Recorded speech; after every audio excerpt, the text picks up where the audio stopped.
going on, people? It's your boy again. It's Antonio here.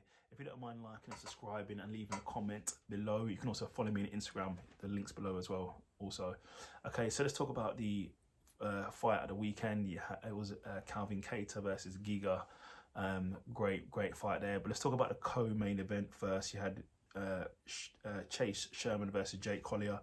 Good match. Collier was basically being the aggressor, connecting with a lot of shots and punches and kicks in the beginning. Sherman was fighting back. He was giving it back, but ultimately Sherman threw a kick, got countered by Collier, took him down, got side control, then into full mount, basically started pounding away, then got his back, rear naked choke. That's a wrap, baby. So Collier looked really good. What's next there for Collier? I'd say Collier basically gave him a 15 guy or under 15. I'm not sure where he's ranked, but I'd say give him the next guy up than where he is. So it was a good solid fight from Collier. I'd like to see him back in there. Sherman will be back. You know what I mean? You win some, you lose some, you come back. So Sherman will be back. It was a good fight. Main event was Calvin Kattar versus Giga. Great match going into this. Going into this fight, Giga's undefeated. I believe it's 7-0. Quite a few knockouts in the UFC. Highly touted. I believe if Giga won this, he'd be looking for a title shot next against Calvin Kattar. Kattar's had I think he won his last fight, but he has come off that fight against Holloway.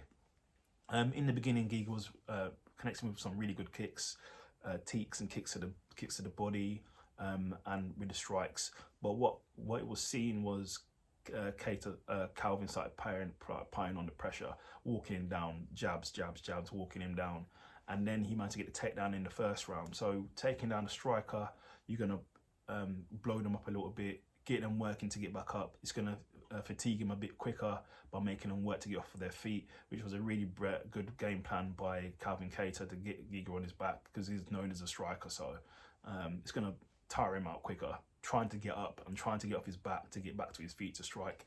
And I believe that did work because in the next couple of rounds, Giga didn't seem as quick and snappy as he did before. Calvin was walking him down. The main game where this was pressure, walking him down with punches and kicks, a lot of elbows as well, slicing him up, and actually busted him up as well. Giga looked a bit busted up, but it was a good fight. Later on in rounds 4 and 5, Giga started coming back a little bit, but Calvin was just applying that pressure constantly, keeping him on the back foot and obviously cutting him up a bit. In round 5, Giga came out sort of swinging in the beginning, but Calvin managed to apply that pressure, takedowns, apply the pressure, kept going and got the victory. So Calvin Kattar has beat Giga. It's Giga's first loss within the UFC. Giga will be back. Give him a couple of fights, he'll be back in that position. Seems like a brilliant martial artist. He's got a brilliant team behind him. Calvin Kattar showed how good of a boxer he is and how much pressure he's got and how much heart he's got. So that was a good showing from him. What's next? He hasn't called anyone out, but I believe he's just there ready to fight. He can definitely fight a top featherweight here. But this just shows how good Max Holloway is, who pieced up Kattar in their meeting. So we'll see what happens there next. But yeah, so to UFC 270 this week, I'll be doing a review, post-fight review on my usual day, Sunday. So yeah, well, thank you for listening. Subscribe and comment and follow me on Instagram. And take care of everyone. Take care of yourselves. Thanks a lot.